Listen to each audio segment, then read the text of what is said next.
If you're writing about a private detective inside of your story, it's your job as the author to make sure that you're getting the details correct, which is why on today's Experts for Authors episode, we are speaking to private investigator Tom Simon as he's breaking down everything that Hollywood gets wrong, and it's surprisingly a lot, and giving you details on how you can be writing private investigators authentically inside of your story. My name is Tom Simon, and I'm a licensed private investigator in Jacksonville, Florida. The lion's share of my investigative practice is involving financial crimes, but I offer the array of private investigative services involving cheating wives, cheating husbands, and domestic cases as well. And I'm so excited that you're back for another episode.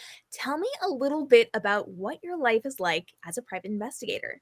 Well, I'm a sole practitioner. A lot of private investigators sign on with a big agency and they find themselves doing a lot of surveillance work for insurance companies, which I think is probably the lifeblood of the industry, where you're following around somebody who has a workman's compensation claim, for example, that may or may not be real. And so the hope is that you're going to see them like reshingling their roof when they've told the insurance company that they're caught in bed and they need money for that.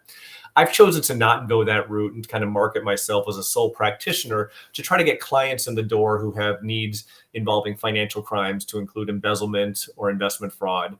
But because I've only been doing this a little over a year, I also take domestic cases where somebody wants me to follow their cheating husband or cheating wife, or to establish that the deadbeat dad does in fact have a job and has a source of income, things like that. I've also tried to get involved with the different attorneys who have civil litigation, where I can help them out by gathering evidence in furtherance of their civil cases. Now, you came from a background working with the FBI, but what are the job specifications and qualifications for a private investigator?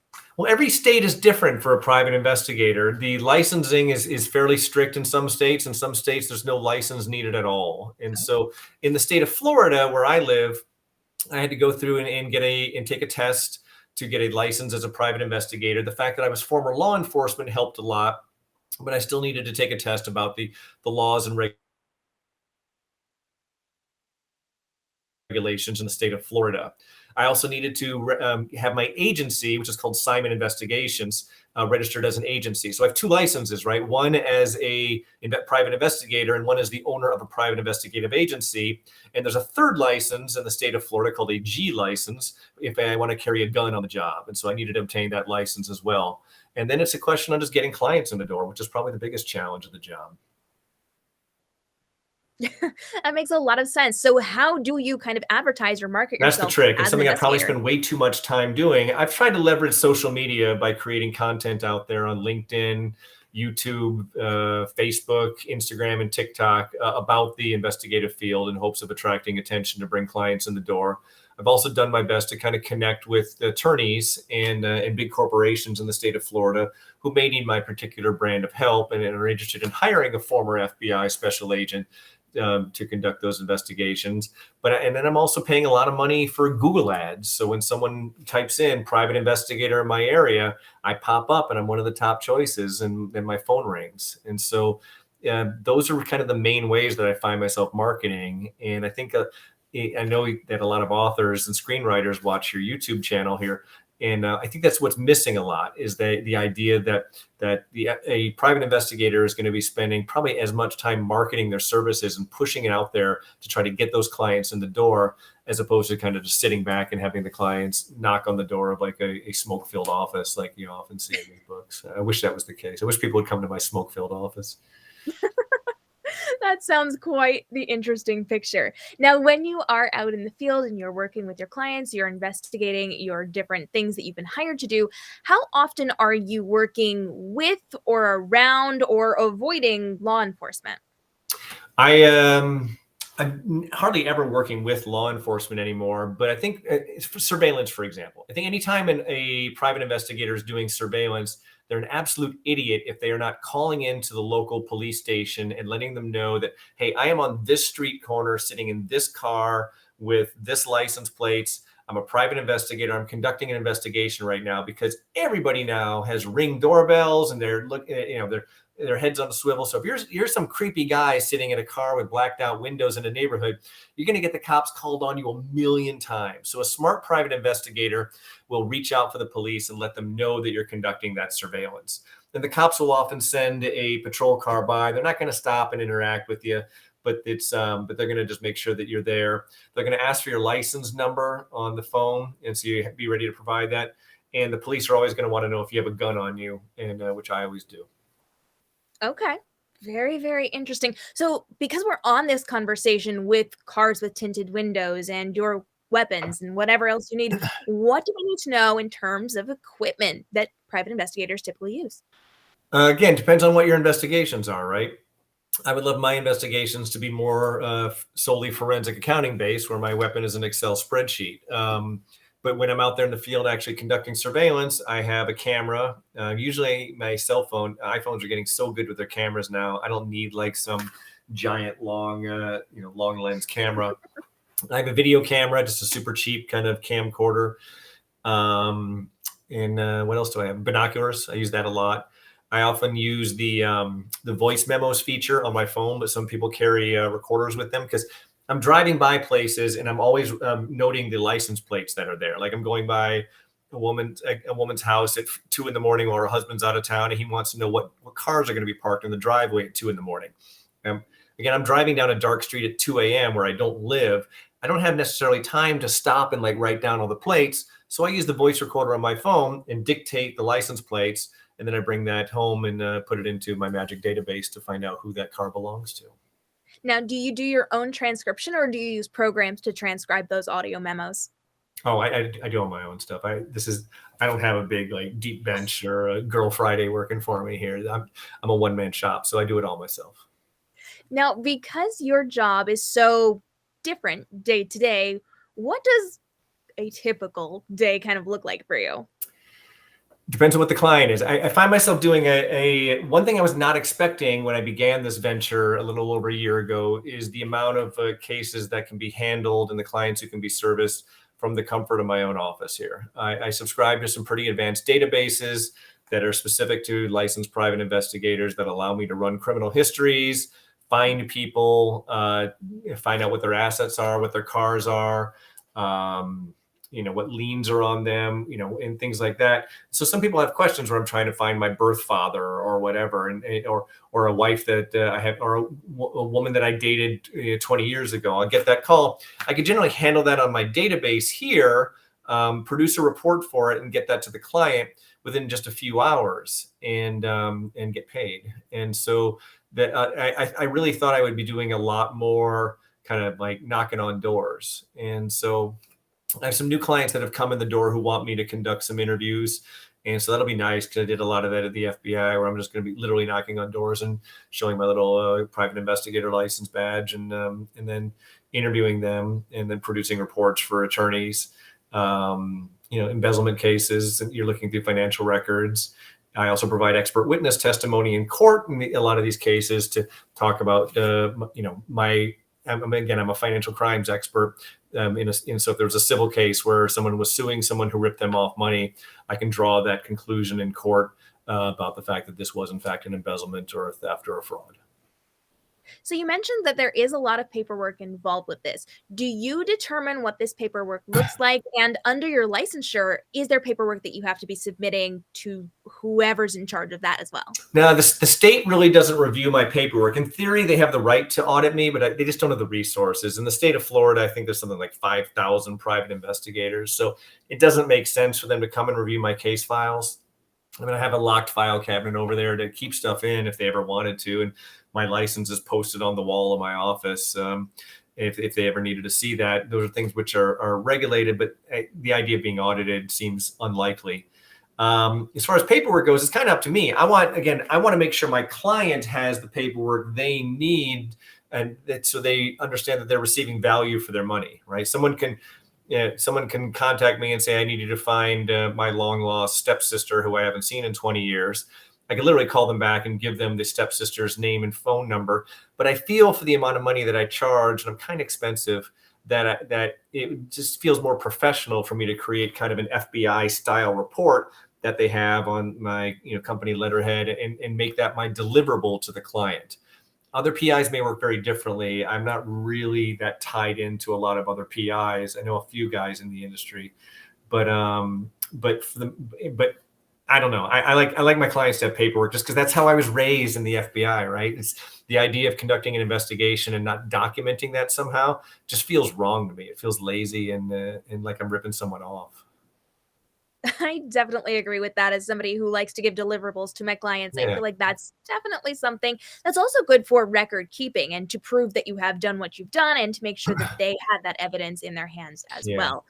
Now, you mentioned that there are about 5,000 different PIs inside of your state. So, when it comes to that, do you find it's people from all walks of life? Do you find they're mostly retired law enforcement? Where do these people come from to jump into this industry? There's a trade organization in Florida called FALI, the Florida Association of Licensed Investigators, and they have like an annual conference and a listserv where everyone's kind of bouncing emails and ideas. And it seems really collegial.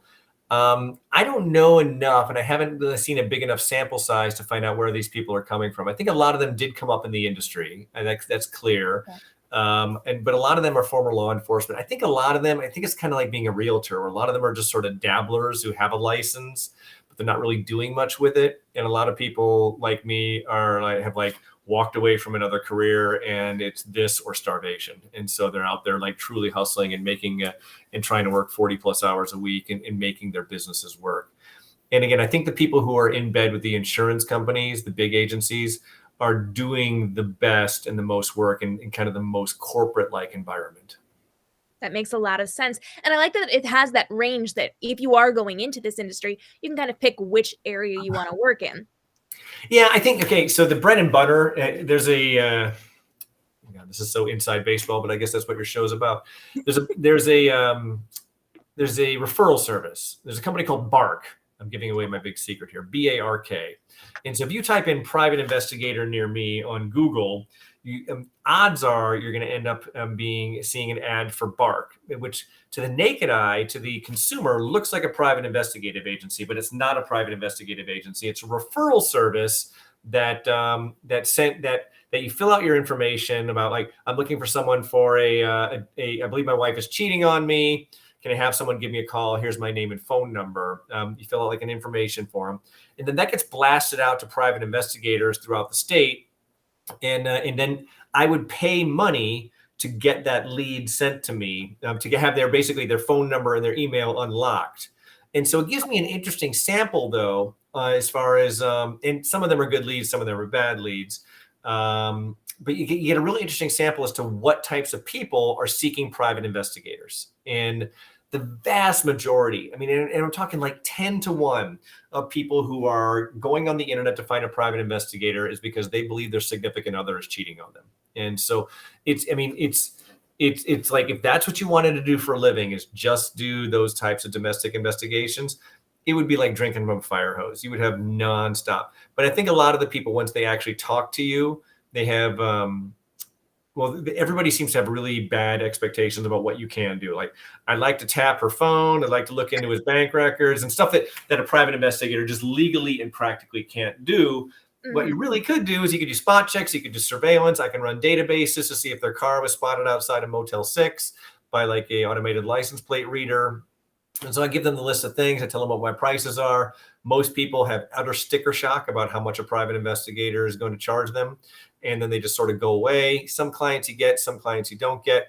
But it strikes me that the vast majority of the work are cheating husbands and cheating wives.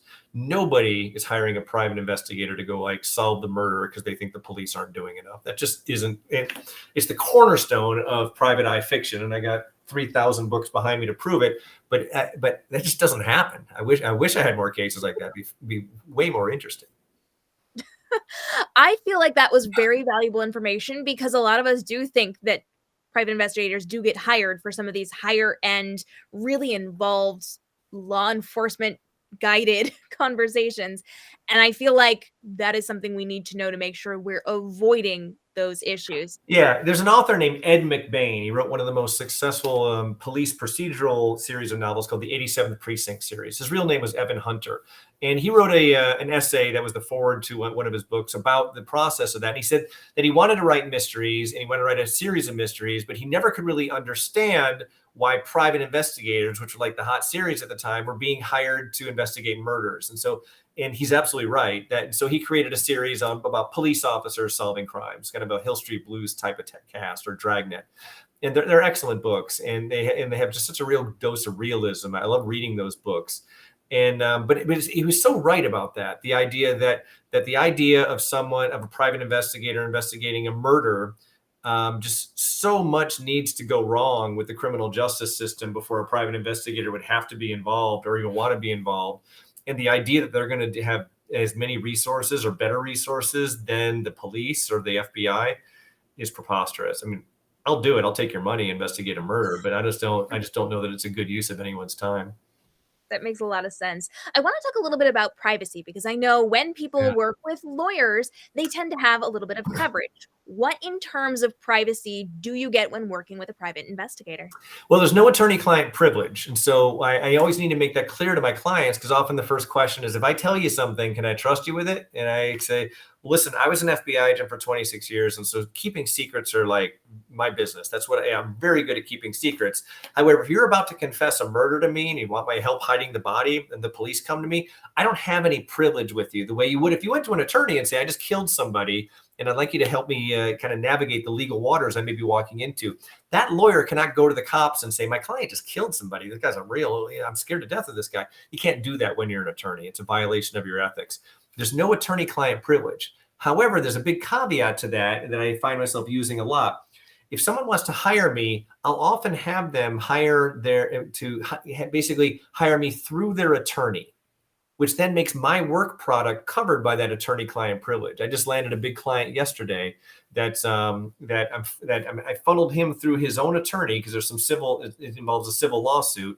And so the client is paying me probably through his attorney. We haven't worked all that out, but all my work product then is attorney-client privilege, which means that the other side of the civil suit doesn't get to see my work papers.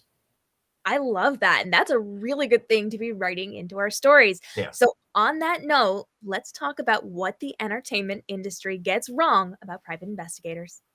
Yeah, I think, again, I'm jaded because I came from the FBI, right? And so I was working these amazing, fantastic cases that people make movies out of and write books about. And I'm on, the TV show American Greed was calling me every couple months to do another episode on one of my cases.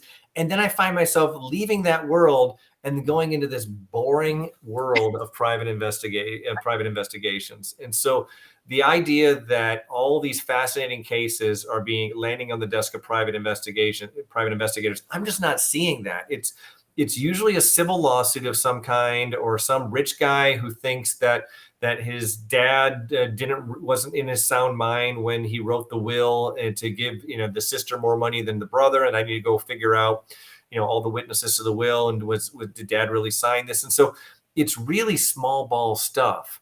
Now, the insurance stuff's real cases, right? If someone's out there committing insurance fraud, but what people don't understand is that these big private investigative agencies that do the workman's compensation insurance, they work like a temp agency, right? They're charging the insurance company $100 an hour for this investigation. Meanwhile, they're paying some private eye who's willing to work for $25 an hour to conduct 8 hours of surveillance.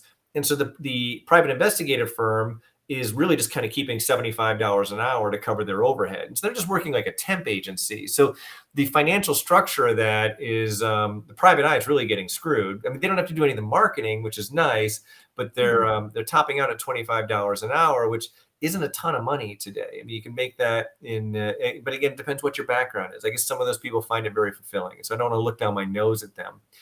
But I think everyone needs to, if there's an interest in making the private investigative field real, you'd have to kind of just get comfortable with the idea that the cases are really modest and small ball and surveillances and petty feuds between people. And I'm making it seem like it's not fun. It can be really fun and really enjoyable, and the clients can appreciate the work you do, but it's not like catching that serial killer. It's not like putting that mafia kingpin behind bars. And so, but I'm a little jaded, right? Because I had that experience where I was working these really important big cases, And now I'm out there following a guy to find out if he's a deadbeat dad or not.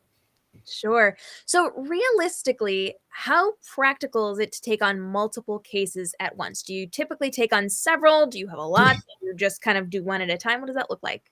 Well, again, it depends on the client, right? If the client needs something turned around really quickly, I mean, you can't book 2 surveillances for the same day. You'd go absolutely batty. And but I have I have some cases which are kind of long-term forensic accounting style cases where I'm pouring through financial records to show a pattern of activity that might be indicating an embezzlement. That's again, that my bread and butter are corporate embezzlements. And so those cases often have like a few weeks to a few months to put it together, or you have a finite amount of financial documents. The attorney is going to be getting more using the subpoena process that'll be given to you at that point to analyze. And so you can kind of keep spinning those plates while you're doing the smaller kind of quick hit cases as well. So it's just a question of time management on how many hours a day you want to put into it. And but most of the investigations that I find myself doing that aren't big financial crimes can be resolved in just a few hours of work. Okay, that makes a lot of sense. Now I know that you came from the FBI background where you had a lot of support, you had a lot of people that you were working with, and now you're more or less on your own. Is there or are there resources and people that you can collaborate with or work with, or are you solely on your own for this? Yeah, no, again, because I'm a member of this organization, this FALI organization, the Florida Association of Licensed Investigators, I have access to nearly any private investigator in the state if I want to subcontract with them. For example, I was busy on a case on Super Bowl Sunday. I was doing something for somebody on that day, and then I get a call from an existing client saying, I really need you to conduct a surveillance that night. I said, I'm not available, but I know a guy who's a retired CIA agent. I would trust him with my life. He's a licensed private investigator. Why don't I get him to do the surveillance for me? He did the work. He followed around the bad guy and an ex-husband who's a real creep. And then he produced a surveillance report for me. I put that under my letterhead as if one of my operatives was doing it, and it was a really good work product that the client appreciated. And so it's really more of a situation where you're subcontracting with other private investigators who you trust their work, that they're going to do a good job and not embarrass me to my own client. More so than there's again, the money in the world of private investigations is not good enough for a sole practitioner to kind of support a team of youngsters looking to learn the ropes or anything like that. Yeah, it just I wish I had so much business that I could afford to hire on a couple other people, but it's just not realistic. In terms of working with that subcontractor, do you find that happens a lot? A Yeah. fair amount? Okay. Well, it happens a ton because again, I'm part of this email group, right? So this email group is always a lot of, hey, can someone go serve it? Again, Florida's a big state, and so it doesn't necessarily make economic sense for somebody who's in Tampa to serve a summons or a subpoena on a civil case in Orlando, even though it's 2 hours away. It's just your hourly rate matters, and so Mhm. people will literally like get on there and say, hey, I need someone to conduct a surveillance or a quick interview in Miami and Jacksonville and Tampa and St. Augustine. Anyone out there can do it. Give me your rate. Everyone emails that guy and gives him the rate. He assigns it to one person. That person takes care of it. They do a good job. Everybody's happy. And so it's a little bit like being an FBI agent in that way, because I always had access to FBI agents in other cities to run those ground balls down. It never made sense for me when I'm in Florida to drive up to Virginia to conduct an interview. I just had an agent from Virginia do it. And so private investigators who are networked with a state organization, a state trade organization, have that ability, that force multiplier to draw upon other private eyes. And I think when you do that, you really want to do a good job because you want to get other referrals from people. Because if I did a crappy job, then it ends up screwing me over. And then they could say bad things about me in this listserv of agents emailing or investigators emailing each other all day long. That makes a lot of sense to definitely make sure your reputation is protected as you are working through this because it could potentially kill an entire career. Yeah, exactly. I mean, and like a lot like running a small restaurant, your Google reviews matter too. You want to do a really good job for your clients and encourage them to leave a Google review, which sometimes they don't want to do because they don't want anyone to know they hired you in the first place. And so it's always a bit of a razor's edge there to try to get good reviews from your clients who are not super proud of the fact that they had to hire you to begin with. But again, the marketing is such a big part of the job, and that's never ever reflected in private investigative fiction. It makes a lot of sense. especially because we don't talk about the marketing side or the paperwork side of things very much. Yeah, I'm it's somebody who boring. I get it. I don't want to read 300-page novel of some guy like trying to craft the perfect Google ad, but if you're looking to make it realistic, that's what happens. I'm a professional marketer, so I might actually sit there and read that. Yeah. Authors, if you want to write All that, right, that that's one's one sale for my big directly for tell-all me. novel. Yeah, We got you covered if you want the 33 cents from me. deal. What else do we need to know about private investigators to write authentically inside of our stories? Um, okay, so I think the amount of gunplay that fiction has is really overrated. I mean, the gun, it's a good tool, right? You want to have a weapon with you if you're going into a dangerous situation, but the idea that somehow I can be out there shooting people and then be like at work the next day. If I shoot somebody on the job, I'm going to be arrested. I may end up being released and the charges will be dropped, but there's no version of me shooting anyone on a surveillance or in an interview or an investigation that doesn't wind up with me in handcuffs and my gun being taken away from me and me needing to hire an attorney to explain to the police and prosecutors why this shooting was justified. The fact that I have what is called a Class G license in the state of Florida, allowing me to carry a gun, does not give me a get out of jail free card if I'm going to be out there behaving recklessly with that gun. But again, you watch Hollywood, you read a book, Mickey Spillane's My Camera's up there shooting up every bar he goes into. And so it just realistically, that gun is a double-edged sword. And you almost ask yourself every year when I have to go in to renew my license and go to a 4 hours of gun training and requalify for marksmanship, you find yourself asking, like, do I really need a gun to do this job? To be sitting in a car for 8 hours watching a door that's not going to open, or interviewing some person in an embezzlement case, or sitting in my living room putting a spreadsheet together while an NFL game's on. But so the gun stuff is really overplayed in fiction as being a necessary tool of the job. But again, sometimes you're in bad neighborhoods and it's better to have a gun and not need one than need one and not have one. I get it. I'm not anti-gun. I'm just saying that authors often like make the gun the centerpiece, whereas usually it's just something you need to adjust your wardrobe for. Got you. So, when it comes to being a private investigator, are you required to be licensed to carry that gun? Again, every state's different, right? Okay. State of Florida has pretty, I don't know if you call it liberal or conservative. They love guns here in Florida. And so, so the state of Florida is weird, right? So the state of Florida, I have a concealed carry license as a citizen that allows me to carry a gun in Florida and 35 other states.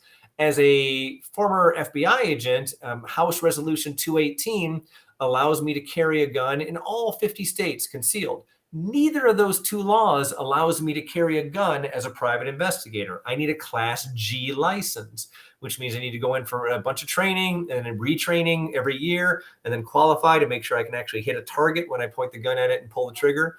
And so there's just a lot of licensing that goes in. I can't imagine any state being looser than Florida, because Florida is such a gun crazy state. But there may be out there. Texas, I can imagine them, basically issuing a gun to you with your license. But I don't know how else that works. But other states, I imagine, are not thrilled about the idea of private investigators carrying guns at all. That makes a lot of sense, especially given the different climates within the country. Now, when it comes to going out into the field, what other things do you bring with you if you do not want to have to rely on that firearm? Are there other things that people typically recommend in terms of like pepper spray or batons or It doesn't, and again, you're still in the same boat no matter what kind of weapon you're using. If you're using a weapon on somebody, you're really going to have to justify why. I have handcuffs in my car, only because I'm used to carrying handcuffs with me, and I'd rather subdue someone and handcuff them and have to shoot them and kill them. It's just a lot less, like paperwork and legal machinations involved. It hasn't happened since I've been a private investigator, but yeah. I don't carry a lot of weapons with me. Again, my main tool of the job is my cell phone, my computer at home, and whatever video camera I happen to be using if I'm on surveillance, and or my my notebook and paper if I'm conducting an interview. Again, I think the fiction would tell you that the weapons are such an integral part of the job. It's just really not, that I've seen. I mean, certainly not in my practice. I want to ask, have you ever felt, or do you typically feel like it is a threatening situation to go out into the field to do some of this, or is it pretty much on the docile side? No.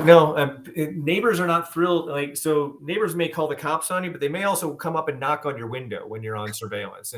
And so I've had situations where the neighbors were absolutely convinced I was a kidnapper who was going to like snatch away children in the neighborhood. And so I've been greeted extremely hostilely on surveillance.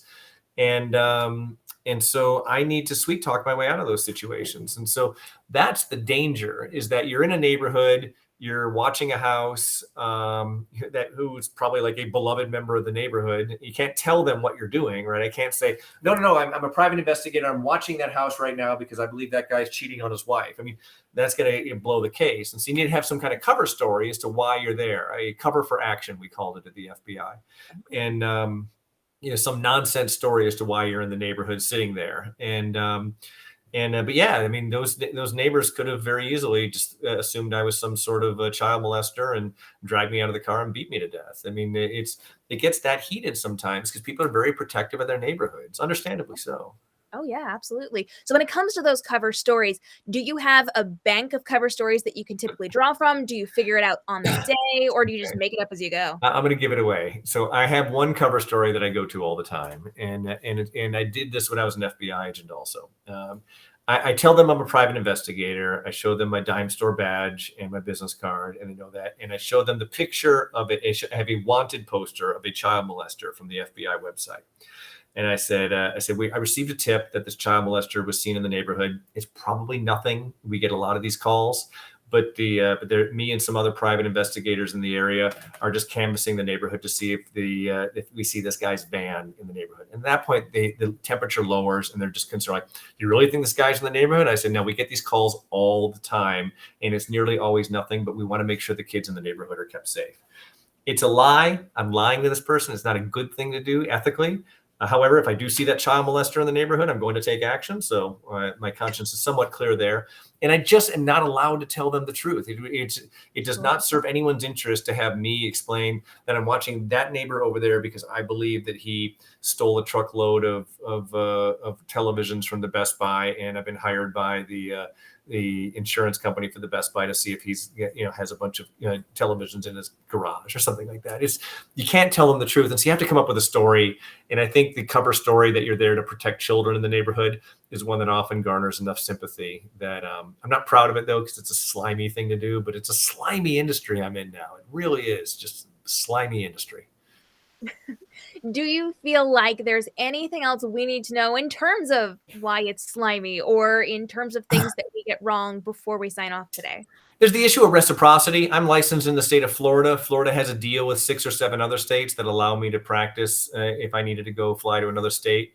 I'm always wary about that because I'll take clients in other states, and it's a bit legally dodgy sometimes, whether if I'm flying to Illinois to conduct some interviews in a case on behalf of a law firm there, and I'm not really licensed in the state of Illinois, what could happen? The reality is that you're not ever really going to get in trouble unless you're pulled over by the police on surveillance, and they say, "What are you doing here?" And they say, "Where's your license?" And I produce a license from Florida, and they're like, "You're not from Illinois." And so I think that's the only time you ever really get in trouble for that. So a surveillance in another state could cause you troubles.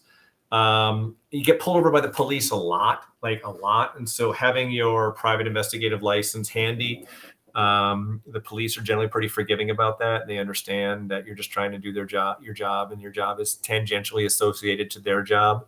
And so I've never had that problem. Other than that, I think we've kind of covered all the main points. You do such a good job in these interviews that we touched all the right bases, but I'm happy to answer any questions anyone ever has. And I have been paying close attention to your social medias, and you are fantastic about offering information and answering those questions. So where can everybody find you online to connect? Well, I'm on every social media platform you can imagine. My name's Tom Simon. My website is simoninvestigations.com. And my handle on TikTok, Instagram, where I do my videos, is Simon Investigations. You'd have no problem finding me. If you're the worst investigator in the world, you could probably find me.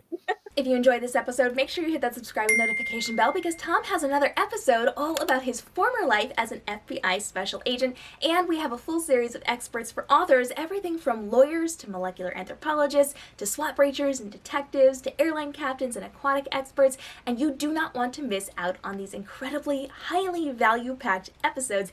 And if you've got a profession you would like to see on the series, drop that down below. I will happily search for a professional to answer all of your questions and give you background information on how to write that profession well inside of your story.